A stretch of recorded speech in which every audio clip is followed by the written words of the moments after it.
បាទសួស្តីបងប្អូនសិស្សានុសិស្សថ្នាក់ទី10ទាំងអស់គ្នាថ្ងៃនេះលោកគ្រូចែករំលែកនៅដំណោះស្រាយទាក់ទងនឹងការប្រឡងប្រចាំខែឧសភាណាបាទនៅក្នុងនេះយើងមានតែ3រមាំងទេទី1ដោះស្រាយវិស្មីការទី2ប្រព័ន្ធវិស្មីការហើយនឹងទី3គឺធរណីមាត្របាទតាក់ទងជាមួយនឹងទ្រឹស្ដីបត់ស៊ីនូសហើយនឹងកូស៊ីនូសបាទដោយសារតែនៅក្នុងខែហ្នឹងយើងរៀនមេរៀនទាំង3ហ្នឹងបាទទាំង3ចំណុចហ្នឹងអញ្ចឹងទៅក៏យើងតេស្តសម្រាប់សាកល្បងសមត្ថភាពបងប្អូនណាអញ្ចឹងចាប់ផ្ដើមធ្វើចេញពីរមាំងទី1ទៅសិនបាទសូមកែត្រួសរមាំងទី1ក៏បាទយើងមាន 5x ដក7ធំជាងឬស្មើ2គេតា x ដក4ហើយបូក10អញ្ចឹងជាទូទៅដោះស្រាយវិស្មីការបងប្អូនត្រូវបាទទាញរកតម្លៃ x បាទដូចតែស្មីការទេណាបាទអញ្ចឹងយើងចាប់ផ្ដើមបាទអានេះយើងដាក់ប្រធានមកវិញសិន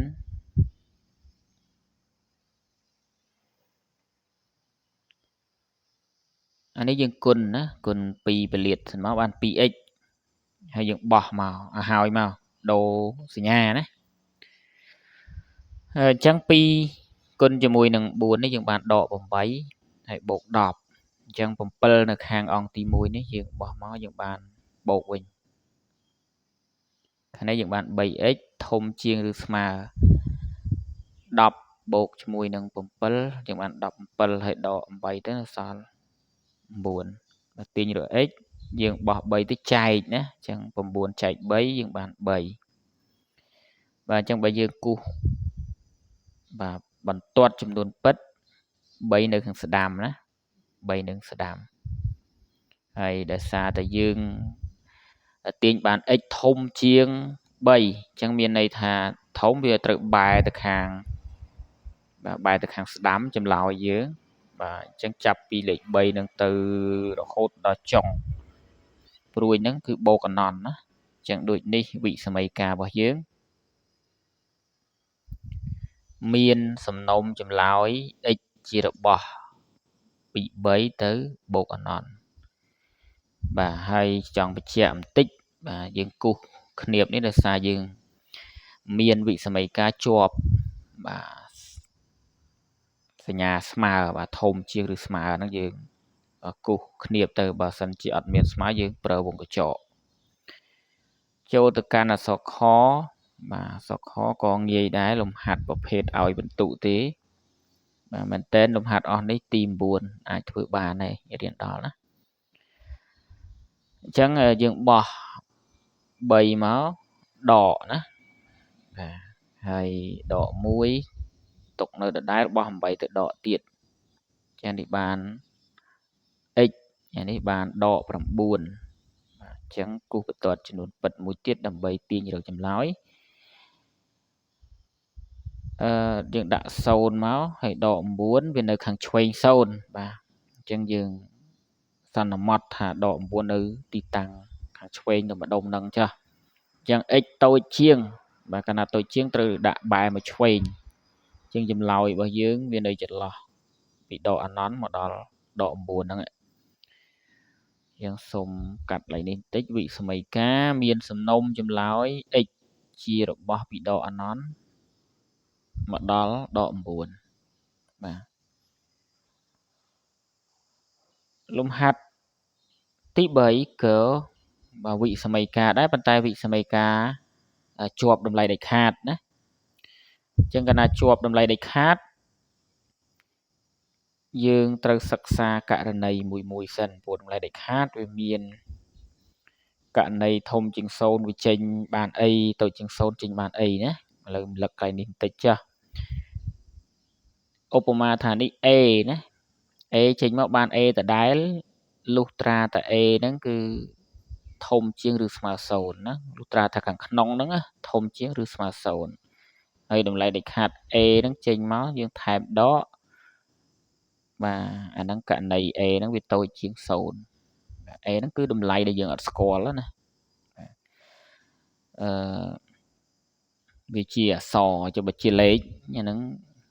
បាទលេខ3ចេញមកបាន3ចឹងទៅបើដក3ឃើញទេយ៉ាងឥឡូវយើងស្គាល់ហើយនេះដក3វាតូចជាង0ណានេះលក្ខខណ្ឌតូចជាង0កណ្ដាលតូចគេឲ្យថែមអីថែមដកអញ្ចឹងវាទៅជាបូក3អញ្ចឹងដល់ពេលយើងរៀនបានច្រើនឲ្យតែតម្លៃដែលខាតនៃសញ្ញាដកចេញបានបូកអញ្ចឹងទៅយើងរំលឹកអំពីតម្លៃដែលខាតបន្តិចទេវាចូលមកកាន់លំហាត់របស់យើងវិញនៅក្នុងនេះវាមាន x អក្សរ x ហ្នឹងដែលយើងអត់ស្គាល់ណាកាលណាយើងអត់ស្គាល់តម្លៃរបស់វាយើងសិក្សាបាទយើងដាក់ករណីនៅក្នុងតម្លៃដែលខាតទាំងមូលហ្នឹងវាធំជាងឬស្មើ0បាទនៅសភៅពុំគេទាញយកតែម្ដងឥឡូវគ្រូចង់ផ្ដាច់តាមលក្ខណៈដែលបង្ហាញនេះករណីវាធំជាងឬស្មើ0យើងអាចលុបតម្លៃដែលខាតបាននេះតម្លៃដែលខាតហ្នឹងយើងលុបវាចោលទៅប្រធានហ្នឹងលុបដែលខាតចោលគឺ 2x ដក5ធំជាង7បាទអញ្ចឹងយើងបោះ5ទៅយើងបានបូកកើនបាន12ណាបាទទាញរក x យើងបាន12ចែកនឹង2នេះណាសល់6បាទអញ្ចឹងចម្លើយយើងទាញបានមួយជ្រុងគឺ x ធំជាង6អាហ្នឹងមួយផ្នែកវាណាករណីដែលវាធំជាងឬស្មើ0នៅមួយករណីទៀតករណី 2x ដក5ហ្នឹងក្នុងតម្លៃដែលខាតហ្នឹងវាតូចជាង0វិញបាទកាលណាតូចជាង0គេឲ្យយើងថែមសញ្ញាដកនេះអញ្ចឹងគេបានដែរដកណាដក 2x ដក5បាទធំជាង7ហើយយើងគុណចូលមកយើងបានដក 2x បាន5ហើយធំជាង7បោះ5ទៅដក7ហ្នឹងដកជាមួយ7ហ្នឹងអញ្ចឹងសល់2បាទទាញរក x ដោយសារមេគុណរបស់ x មានសញ្ញាដកអញ្ចឹងដូរទិសដៅណាអញ្ចឹង2ចែកឲ្យដក2បានដក1បាទចម្លើយយើងបានមួយផ្នែកទៀតអញ្ចឹងបើយើងគូសបន្ទាត់ចំនួនពិតបាទលេខ6នៅខាងស្ដាំបាទលេខដក1នៅខាងឆ្វេងណាអានណា x ធំជាង6អញ្ចឹងវាបែរទៅស្ដាំនេះបាទហើយ x តូចជាងដក1យើងបែរមកឆ្វេងអញ្ចឹងបើសិនជាប្រព័ន្ធចេញទម្រង់បែបនេះគេថាប្រព័ន្ធគ្មានចម្លើយប៉ុន្តែនេះវិសម័យការតម្លៃដែលខាតគឺមានណាមានចម្លើយអញ្ចឹងពីដកអាណន់មកដល់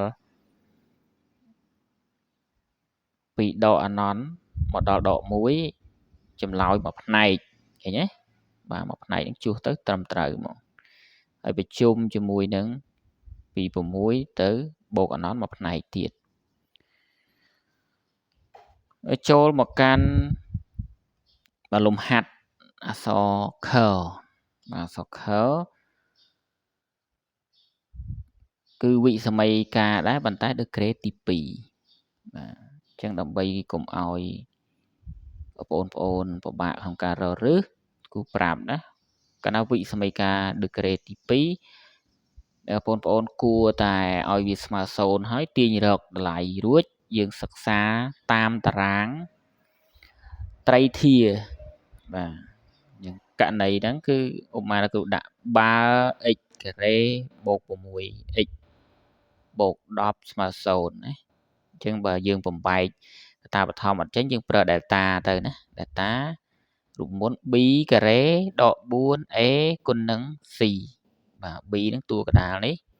6ការ៉េ4ជារូបមន្តគុណនឹង a មេគុណ x ការ៉េនេះ1ហើយ c 10បាទចានេះ36 4 10ដង40អញ្ចឹងដកទៅនៅសល់ដក4តូចជាង0ចំពោះសម័យការវាគ្មានរឹសបាទអញ្ចឹងបើយើងទៅសេថាសម័យការវាអត់មានរឹសទេប៉ុន្តែវិសម័យការផ្សេងណាគ្មានរឹស ជាចំនួនពិតជាចំនួនពិតចឹងវិសមីការយើងអត់និយាយរឿង complex ទៀតចឹងយើងគូសចាប់ដើមគូសតារាងសញ្ញាត្រីធានេះបាទនេះ x ហើយយើងកត់ប្រធានដើមយើងចូលមកបាទអានេះតម្លៃយើងយកពីដកអណន្តទៅបូកអណន្តបាទអញ្ចឹងអត់មានរឹសមានន័យថាអានេះអត់មានដាក់អីទេណាអញ្ចឹងយើងមើលមុខនេះមើលមុខ x ការ៉េបូកអញ្ចឹងសញ្ញាយើងបូកបាទសញ្ញាបូកប៉ុន្តែចម្លើយជាក់ស្ដែងគេត្រូវការតូចជាង0អញ្ចឹងមានសញ្ញាដកឬទេអាហ្នឹងវាអត់មានអញ្ចឹងបើអត់មានវាធ្វើឲ្យវិសមីការហ្នឹងក៏គ្មានរឹសដែរក៏គ្មានចម្លើយដែរណាបាទនេះវាចៃដន្យទេណាបាទបើសិនជាករណីអានេះធំជាង0សមីការគ្មានរឹសប៉ុន្តែវិសមីការមានចម្លើយតាំងពីដកអនន្តដល់បូកអនន្តវិញបាទនេះវាត្រូវគ្នាដោយចៃដន្យចឹងចូលដល់អក្សរងក៏មិនខុសគ្នាដែរដាក់ថាដក x ការ៉េបូកឲ្យ16ធំជាងឬស្មើ0បើដក x ការ៉េបូក16ស្មើ0ករណីហ្នឹងគឺយើងឲ្យស្មើ0ចាំទាញឲ្យ x ណាចឹងនាំឲ្យបោះ16ទៅដកបាទស្រួលដកចោលទៅហើយបំពាក់រឹសបានបូកដក16ចេញបានបូកដក4ធ្វើតាមតារាងខាងលើនឹងទៀតមក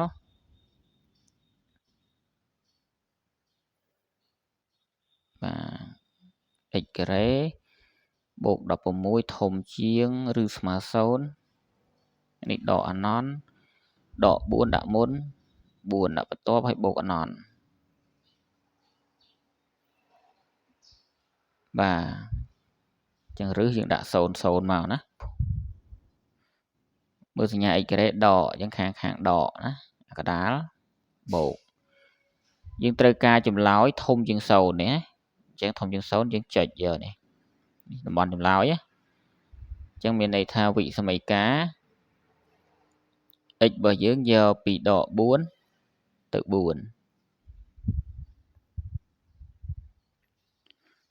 បាទយើងចូលដល់ប្រព័ន្ធបាទចូលដល់ប្រព័ន្ធអញ្ចឹងប្រព័ន្ធសូមកែលឿននេះតែម្ដងប្រព័ន្ធបើយើងទាញយកនេះយើងបោះ1មកនេះមកបាទអញ្ចឹង 2x ដក x នៅសល់ x ណាហើយ1នេះយើងបោះមករក3បូកអញ្ចឹង x ធំជាង4អានេះហើយយើងបោះមករកគ្នាវាយើងដកអញ្ចឹងសល់ 2x បាទអានេះបោះមកនេះវិញបាទសល់ដក2បាទរៀងពិបាកមើលបន្តិចទេមើលទៅណាអញ្ចឹងមានន័យថា x គឺបោះមករកអាធំនេះហើយលេខនេះទៅខាងនោះវិញណាបន្តទៀតនេះយើងបានបាទ x ធំជាង4នៅដដែលនេះបើគ្រូបោះដក2ទៅចែកអញ្ចឹងវាទៅជាដក1អញ្ចឹង x តូចជាងដក1បើសរសេរឲ្យស្រួលមើលឲ្យ x នៅម្ខាងយើងត្រូវសរសេរបែបនេះ x ធំជាង4តែ x តូចជាងដក1ណាបើយើងអស់បន្ទាត់ណានេះយើងអស់បន្ទាត់ហើយយើងគូសអានេះបន្ទាត់ចំនួនពិតណាបាទធំជាង4ធំជាង4អានេះតូចជាងដក1អញ្ចឹងប្រព័ន្ធតែមួយប៉ុន្តែចម្លើយអត់មានរួមគ្នាសោះចម្លើយផ្សេងគ្នាអញ្ចឹងមានន័យថាវាអត់មានចម្លើយអញ្ចឹងសម្រាប់អក្សរកគឺប្រព័ន្ធគ្មានចម្លើយណាបាទចូលមកកាន់បាទអក្សរខវិញអក្សរខយើងកែមកខាងនេះវិញមក0បែបនេះណាអញ្ចឹងកាលណាឲ្យស្មើ0អានេះវាទៅជាសមីការធម្មតាយើងអាចទាញរឹសបាទ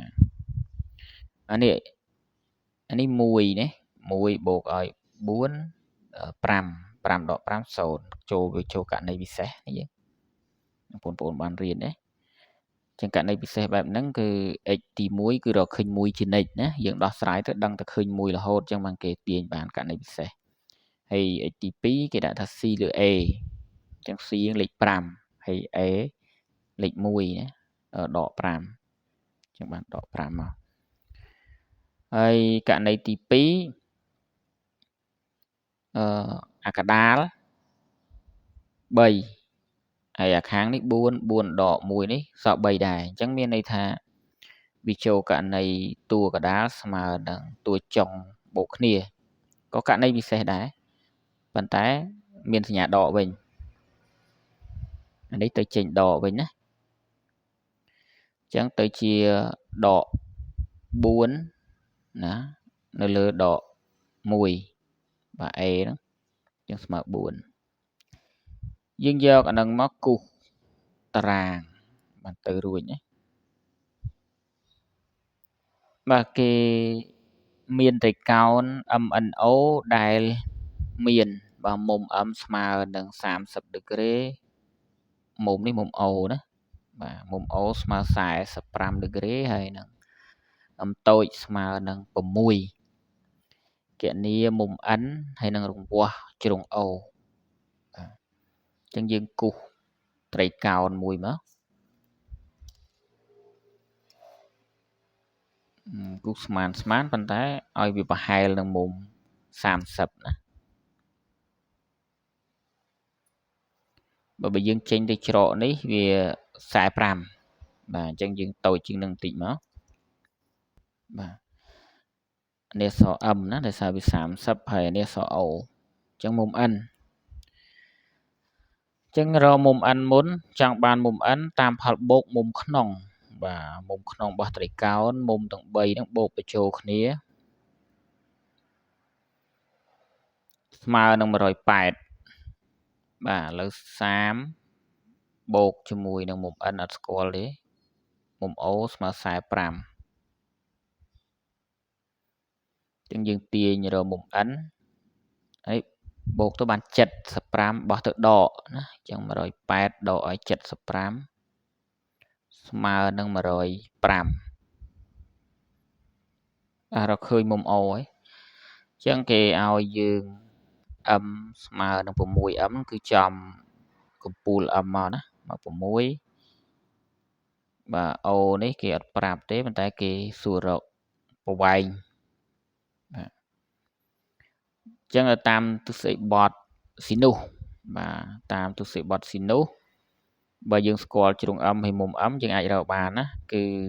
M តូចនៅលើស៊ីននៃមុំ M ធំនេះស្មើនឹង O តូចនៅលើស៊ីននៃមុំ O បាទអញ្ចឹងយើងទាញបានសមមូល6នៅលើបាទស៊ីន30ហើយ O នេះ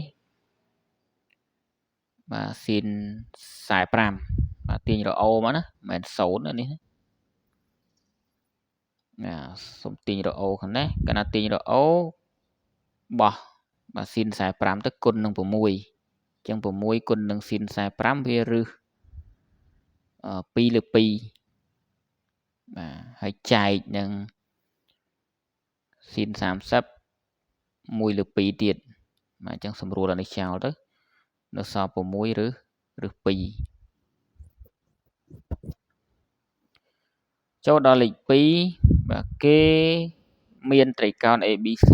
ដែល AB ស្មើរឹស3 BC ស្មើ2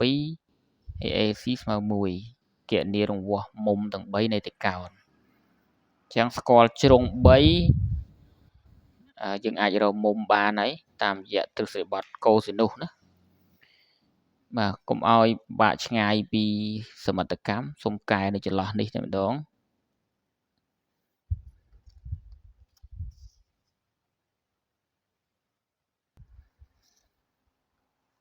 បាទដែលវែងជាងគេទាំងអស់ហ្នឹងវែងជាងគេគឺ2ឯណា2វែង បាទ2ហ្នឹងវា BC នេះយើង 2BC អញ្ចឹងវាច្បាស់ជាចំមុំរបស់មុំ A ឯងវាបាត់អក្សរ A ណាបន្ទាប់មករឹស3នេះរឹស3ហ្នឹង AB អញ្ចឹងប្រកាសជាចំមុំ C ឯងបាទហើយ1ចំមុំ B ណាហ្នឹងរបៀបក្នុងការមើលគេមើលបែបហ្នឹង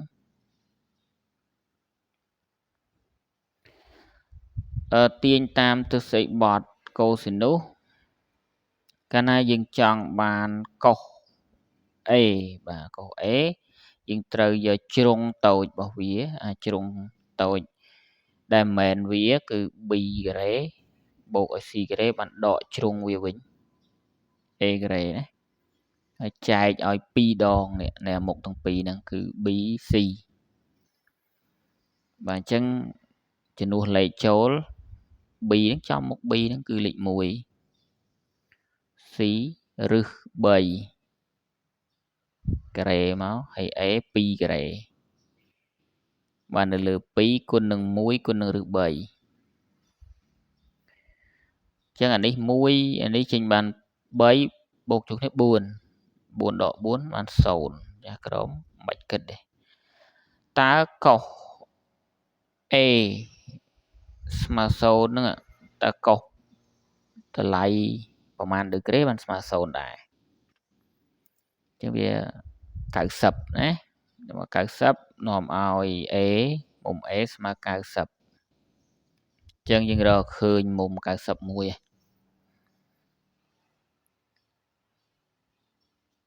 រកមុំ B មួយទៀតនេះយើងបាទអញ្ចឹង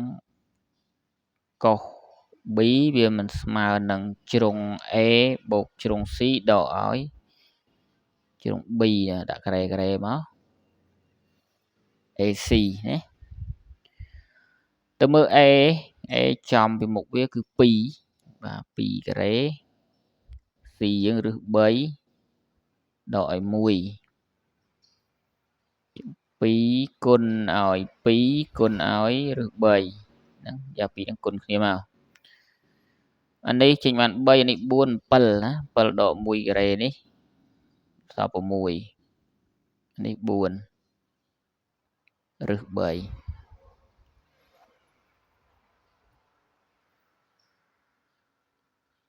បន្តទៀតអានេះយើងសម្រួលទៅបាន3លើ2ហើយរឹស3គេមិនបាត់ radical ទៀតណាចឹងគុណនឹងរឹស3អានេះវាបាន3រឹស3អានេះបាន2អា3នេះចេញរួចចឹងសម្រួលចោលស្មើនឹងរឹស3នៅលើ2ចឹងកុសដែលមានតម្លៃស្មើរឹស3លើ2គឺកុស30បាទនាំឲ្យមុំ B ស្មើនឹង30ហើយបើចង់រក C មិនបាច់ប្រើទិសីបត់កូស៊ីនីសទៀតទេវាយូរអញ្ចឹងផលបូកមុំក្នុងរបស់តេកោណអានេះវាបូកចូលគ្នា120ណាថែម6ទៀតមកបាន180បាទអញ្ចឹងមុំ C ស្មើ60